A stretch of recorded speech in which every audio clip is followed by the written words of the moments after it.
کیا تم ان سے ایمان کی امید رکھتے ہو کہ تمہاری تبلیغ کی وجہ سے یہ ایمان لے آئے؟ کچھ ایسے علماء سو پیدا ہو گئے جن کے اقوال کے اندر، جن کے افعال کے اندر تضاد ہے۔ اے گروہ علماء، اگر تم حرام کے مرتکب ہوگے تو عوام کفر میں مبتلا ہوگے۔ اعوذ باللہ من الشیطان الرجیم، بسم اللہ الرحمن الرحیم۔ معزز سامعین، السلام علیکم ورحمۃ اللہ وبرکاتہ۔ قرآن مجید فرقان حمید کے ترجمہ اور تفسیر کے ساتھ آپ کے سامنے حاضر ہیں۔ آج ہم اپنے سبق کا آغاز سورۃ البقرہ اس کی آیت نمبر 75 سے کریں گے۔ آئیے قرآن مجید فرقان حمید کی تلاوت، اس کا ترجمہ اور اس کی تفسیر سماعت فرمائیں۔ بسم اللہ الرحمن الرحیم۔ افتطمعون ان يؤمنوا لكم وقد كان فريق منهم يسمعون كلام الله ثم يحرفونه من بعد ما عقلوه وهم يعلمون۔ اس کا ترجمہ یوں ہے، تو اے مسلمانوں، کیا تم یہ امید رکھتے ہو کہ یہ تمہاری وجہ سے ایمان لے آئیں گے، حالانکہ ان میں ایک گروہ وہ تھا، وہ اللہ کا کلام سنتے تھے اور پھر اسے سمجھ لینے کے بعد جان بوجھ کر بدل دیتے تھے۔ اس آیہ کریمہ کی تفسیر یوں ہے کہ مدینہ شریف کے اندر انصار صحابہ اکرام علیہم رضوان وہ یہ چاہتے تھے کہ جو یہودی ہیں وہ ایمان لے آئیں، چونکہ جو انصار صحابہ اکرام تھے یہ یہودیوں کے ہمسائے تھے اور ان کے حلیف تھے، تو وہ اس بات کی حرص رکھتے تھے کہ یہودی جو ہیں وہ اسلام قبول کر لیں۔ تو رب تعالیٰ نے ان کو آگاہ فرمایا اور ارشاد فرمایا، اے مسلمانوں، کیا تم اس بات کا طمع رکھتے ہو، حرص رکھتے ہو کہ تمہاری تبلیغ کی وجہ سے یہ یہودی ایمان لے آئیں گے؟ حالانکہ ان کے اندر ایک گروہ ایسا تھا جو ان کو علماء پر مشتمل تھا، جو اللہ کا کلام سنتے تھے، یعنی تورات کو، اس کو پڑھتے تھے، سنتے تھے، پھر اس کے اندر تبدیلی کر دیتے تھے، اس کے اندر تحریف کر دیتے تھے، کیونکہ تورات کے اندر محبوب علیہ الصلاۃ آپ کی نعت موجود تھی، آقا کریم علیہ السلام آپ کی تعریفات رب تعالیٰ نے بیان فرمائی تھی، آقا کریم علیہ السلام آپ کا حلیہ مبارک رب تعالیٰ نے بیان فرمایا۔ تو یہ جو علماء پر مشتمل ایک گروہ تھا، یہ اس تورات کو سنتے تھے،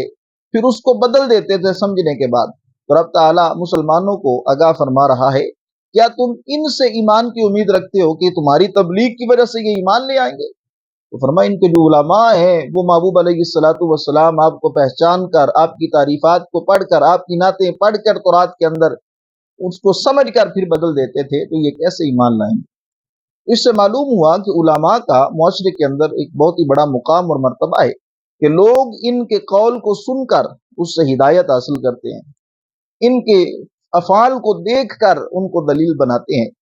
اگر علماء کے اندر بگاڑ آ جائے، علماء کا عقیدہ درست نہ رہے، علماء کے قول اور فعل کے اندر تضاد آ جائے، تو معاشرے کے اندر بھی بگاڑ آ جاتا ہے۔ شاید کہ یہی وجہ ہے کہ کچھ ایسے علماء سو پیدا ہو گئے جن کے اقوال کے اندر، جن کے افعال کے اندر تضاد ہے، جو ہر طرف جھک جاتے ہیں، اور ان کے اس بگاڑ کی وجہ سے کہ انہوں نے دین کو بدل دیا ہے، شاید کہ لوگ سب علماء کے بارے میں یہ کہنا شروع ہو گئے کہ نعوذ باللہ علماء اچھے نہیں ہوتے، یہ ان خاص لوگوں، چند لوگوں کی وجہ سے سارے علماء کو انہوں نے بدنام کر دیا۔ تو معلوم ہوا کہ علماء کا بڑا کردار ہے۔ اگر علماء ٹھیک چلیں تو جو رعایا ہے وہ بھی ٹھیک چلتی ہے۔ فتاوی رضویہ کے اندر امام احمد رضا علیہ الرحمہ آپ بیان فرماتے ہیں، آپ یہ ارشاد فرماتے ہیں ائمہ دین کے بارے میں، اے گروہ علماء، اگر تم مستحبات کو چھوڑ کر مباحات کی طرف جھکو گے تو عوام مکروہات پر گریں گے، اگر تم مکروہ کرو گے تو عوام حرام میں پڑیں گے، اگر تم حرام کے مرتکب ہوگے تو عوام کفر میں مبتلا ہوں گے۔ یہ ارشاد نقل فرمانے کے بعد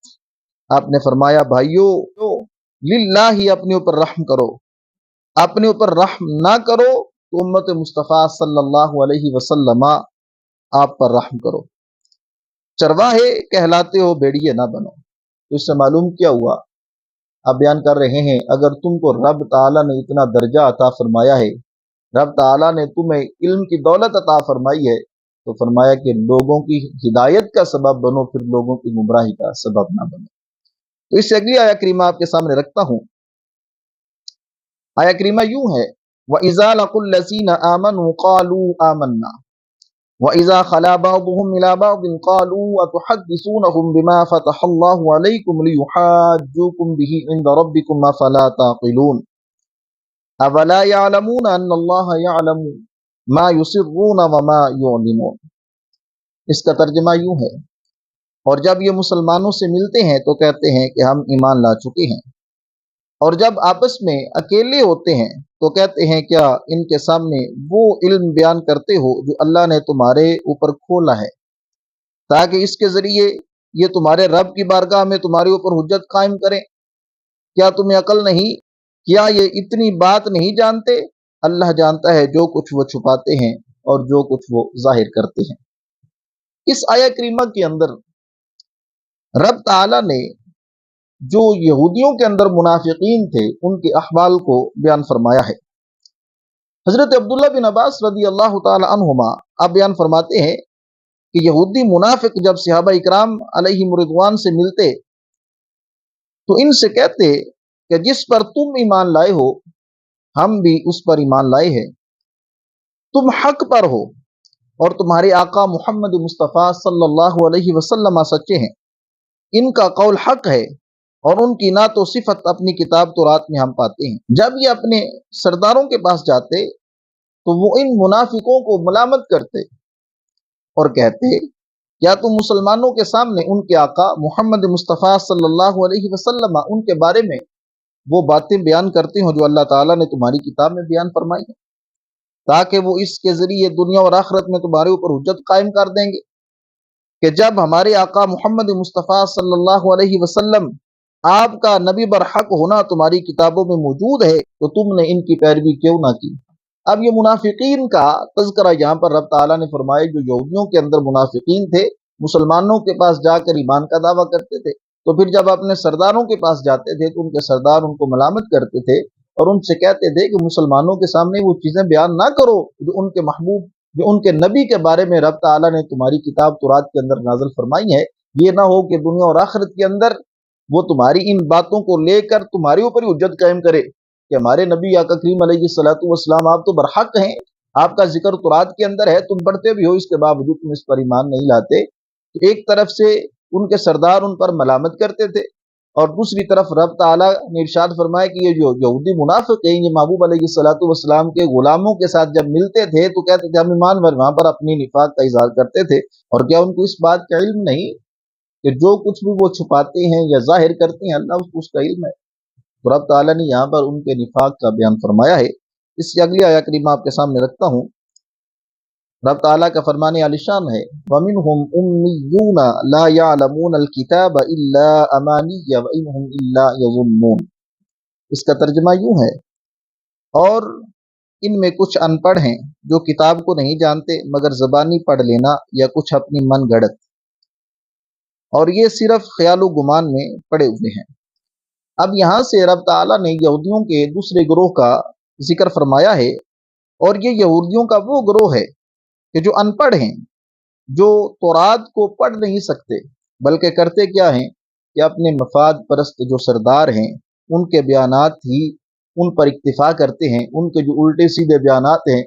ان پر اکتفا کرتے ہیں، جو وہ تورات کے اندر تحریفات کر کے ان کے سامنے بیان کرتے ہیں وہ اس کو مان لیتے ہیں، کیونکہ خود تو پڑھ نہیں سکتے۔ جب اس کو مان لیتے ہیں تو اپنے ذہن کے اندر انہوں نے یہ گمان رچا رکھا ہے کہ ہمارے یہ جو سردار ہیں، علماء ہیں، انہوں نے جو ہم کو بیان فرمایا اس سے معلوم ہوتا ہے ہماری تو مغفرت ہو جائے گی، ہمیں آقا کریم علیہ الصلوۃ والسلام پر ایمان لانے کی حاجت نہیں ہے۔ یعنی کہ جو کچھ بھی یہ ان سے سنتے تھے اسی کے اوپر اپنا عقیدہ بنا لیتے تھے۔ تو رب تعالیٰ نے اس آیہ کریمہ کے اندر اس گروہ کا ذکر فرمایا جو خود ان پڑھ ہیں لیکن اپنے وہم و گمان کے مطابق جو سنتے ہیں اسی پر اپنا عقیدہ بنا لیتے ہیں، ان کو پتہ ہی نہیں کہ ان کے علماء جو ہیں وہ تورات کے اندر کتنی تبدیلی کر کے ان کے سامنے رکھتے ہیں۔ اس سے اگلی آیہ کریمہ آپ کے سامنے رکھتا ہوں۔ رب تعالیٰ کا فرمان عالی شان ہے، فَوَيْلٌ لِّلَّذِينَ يَكْتُبُونَ الْكِتَابَ بِأَيْدِيهِمْ ثُمَّ يَقُولُونَ هَٰذَا مِنْ عِندِ اللَّهِ لِيَشْتَرُوا بِهِ ثَمَنًا قَلِيلًا فَوَيْلٌ لَّهُم مِّمَّا كَتَبَتْ أَيْدِيهِمْ وَوَيْلٌ لَّهُم مِّمَّا يَكْسِبُونَ۔ اس کا ترجمہ یوں ہے، تو بربادی ہے ان لوگوں کے لیے جو اپنے ہاتھوں سے کتاب لکھتے ہیں پھر کہتے ہیں یہ خدا کی طرف سے ہے کہ اس کے بدلے تھوڑی سی قیمت حاصل کر لیں، تو ان لوگوں کے لیے ان کے ہاتھوں کے لکھے ہوئے کی وجہ سے ہلاکت ہے اور ان کے لیے ان کی کبائی کی وجہ سے تباہی اور بربادی ہے۔ اب اس آیہ کریمہ کے اندر رب تعالی نے ان یہودیوں کی طرف اشارہ فرمایا ہے کہ جو یہودی تورات کے اندر تحریف کے مرتکب ہوئے ہیں، اور اس کی وضاحت کیوں ہے کہ نبی اکرم صلی اللہ علیہ وسلم جب آپ ہجرت فرما کے مدینہ پاک تشریف لائے تو علماء تورات اور سرداران یہود کو کبھی اندیشہ ہو گیا کہ ان کی روزی جاتی رہے گی اور ان کی سرداری مٹ جائے، کیونکہ تورات کے اندر آقا کریم علیہ الصلوۃ والسلام آپ کا حلیہ اور آپ کے اوصاف مذکور ہیں۔ تو جب لوگ آقا کریم علیہ الصلوۃ والسلام آپ کے وہ اوصاف پڑھیں گے یا سنیں گے، آپ کا تذکرہ سنیں گے، وہ آقا کریم کو پہچان لیں گے اور پھر وہ ہمیں چھوڑ کر نبی اکرم صلی اللہ علیہ وسلم آپ پر ایمان لے آئیں گے۔ تو جب آپ پر ایمان لے آئیں گے تو ہماری کون سنے گا؟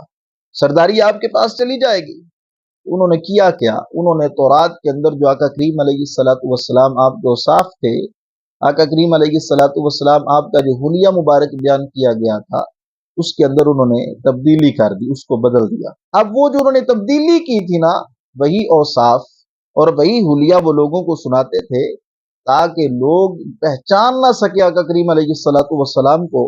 اور ان کی روزی روٹی چلتی رہے، ان کی سرداری قائم رہے۔ تو رب تعالیٰ نے ان کی اس قباحت کا ذکر فرمایا اور ارشاد فرمایا یہ جو اپنے ہاتھوں سے لکھ کے کہتے ہیں نا کہ اللہ نے نازل فرمایا ہے، ایسے لوگوں کے لیے ہلاکت اور بربادی ہے، اور جو ان کے ہاتھ لکھتے ہیں یہ ان کی ہلاکت کا سبب ہے۔ یہ نہ سمجھیں کہ ہم نے یہاں پر تبدیلی کر دی ہے، وقتی ہماری سرداری بچ گئی ہے کچھ لمحوں کے لیے، کچھ وقت ہم جو کامیاب ہو گئے ہیں، فرمایا ان کا ایسا کرنا یہ ان کی ہلاکت کا سبب ہے، ان کے لیے ہلاکت ہے، اور بروز قیامت رب تعالیٰ ان کو بہت ہی سخت عذاب عطا فرمائے گا۔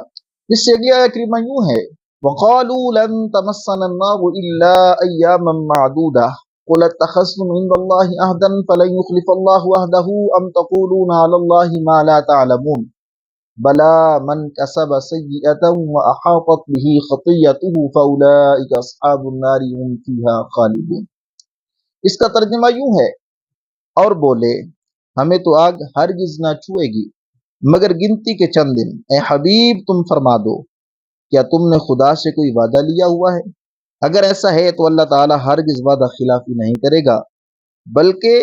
تم اللہ پر وہ بات کہہ رہے ہو جس کا تمہیں علم نہیں۔ کیوں نہیں؟ جس نے گناہ کمایا اور اس کی خطا نے اس کا گھراؤ کر لیا تو وہی لوگ جہنمی ہیں، وہ ہمیشہ اس میں رہیں گے۔ اب اس آیہ کریمہ کے اندر رب تعالیٰ نے ان کا جو عقیدہ تھا جہنم کے بارے میں، سزا کے بارے میں، اس کو بیان فرمایا ہے۔ حضرت عبداللہ بن عباس رضی اللہ تعالیٰ عنہما آپ سے مروی ہے، آپ بیان فرماتے ہیں کہ یہودی کہتے تھے کہ وہ دوزخ میں ہرگز نہیں داخل ہوں گے مگر صرف اتنی ہی مدت کے لیے دوزخ میں جائیں گے جتنی دیر ان کے باوجداد نے بچڑے کی پوجا کی تھی، اور وہ مدت 40 دن ہے، اور بعض یہودیوں کے نزدیک وہ 7 دن ہے۔ اب یہودیوں کا نظریہ یہ تھا، وہ کہتے تھے کہ ہم جہنم میں نہیں جائیں گے اگر جہنم مگر اتنی مدت ہی جائیں گے جتنی مدت ہمارے آباء و اجداد نے بچڑے کی عبادت کی تھی، اس کو خدا سمجھا تھا، نعوذ باللہ۔ تو ان کے اس گناہ کی وجہ سے جتنے دن انہوں نے بچڑے کی پوجا کی تھی ہمارے اوپر عذاب آئے گا، اس کے بعد ہمیں پھر آزادی ہو جائے گی۔ تو رب تعالیٰ نے ارشاد فرمایا کہ محبوب ان سے پوچھو کہ اللہ تعالیٰ سے تم نے کوئی عہد کر لیا ہے؟ رب تعالیٰ نے تم سے کوئی وعدہ کیا ہے کہ تمہیں اتنا ہی عذاب ہوگا اور اس کے بعد تم چھوٹ جاؤ گے؟ اگر تو رب نے وعدہ فرمایا ہے تو پھر رب وعدہ خلافی نہیں کرے گا، بلکہ اصل بات یہ ہے کہ تمہارے رب نے تم سے کوئی وعدہ نہیں کیا، بلکہ تم اللہ تعالیٰ پر جھوٹ باندھتے ہو۔ یہ تمہارے خود ساختہ نظریات ہیں جو تم نے گھڑ لیے ہیں کہ ہمیں عذاب نہیں ہوگا، اگر ہوا تو اتنے دن ہی ہوگا۔ یہ تمہارے خود ساختہ نظریات ہیں، اللہ تعالیٰ نے تم سے کوئی بھی وعدہ نہیں فرمایا۔ رب تعالیٰ نے بڑی وضاحت کے ساتھ ارشاد فرمایا رب نے وعدہ نہیں کیا، بلکہ یہ ان کے اپنے وضع کردہ نظریات ہیں، انہوں نے خود ساختہ نظریات بنائے ہوئے ہیں۔ رب کا تو یہ قانون ہے کہ جو بندہ گناہ کرے گا اس حد تک چلا جائے گا کہ اس کا گناہ اس کو گھیر لے اور وہ کفر کا ارتکاب کر لے، تو پھر رب تعالیٰ اس کو جہنم کے اندر ڈال دے گا اور ہمیشہ وہ جہنم کے اندر رہے گا۔ ان دونوں آیتوں کے اندر رب تعالیٰ نے بڑی وضاحت کے ساتھ ان کے اس باطل نظریے کا رد بھی فرمایا، اور اس کے بعد رب تعالیٰ نے ان کی سزا کا بیان بھی فرمایا۔ اور اس سے اگلی آیا کریمہ وہ یوں ہے، رب تعالیٰ کا فرمانے علی شان ہے، والذین آمنوا وعملوا الصالحات اولئک اصحاب الجنۃ هم فیہا خالدون، جس کا ترجمہ یوں ہے، اور اچھے کام کیے وہ جنت والے ہیں، ہمیشہ اس میں رہیں گے۔ رب تعالیٰ نے فرمایا کہ جو ایمان لائیں گے اور نیک اعمال کریں گے، نبی اکرم صلی اللہ علیہ وسلم آپ کی اتباع کریں گے، اچھے اعمال کریں گے، تو رب تعالیٰ ایسے لوگوں کو جنت میں داخل کرے گا اور ہمیشہ ان کو رب تعالیٰ جنت کے اندر ٹھکانہ عطا فرمائے گا۔ اللہ تعالیٰ کی بارگاہ میں دعا ہے کہ رب تعالیٰ قرآن مجید فرقان حمید کو پڑھنے، اس کو سمجھنے اور سمجھ کر پھر اس پر عمل کی توفیق عطا فرمائے۔ وما توفیقی الا باللہ۔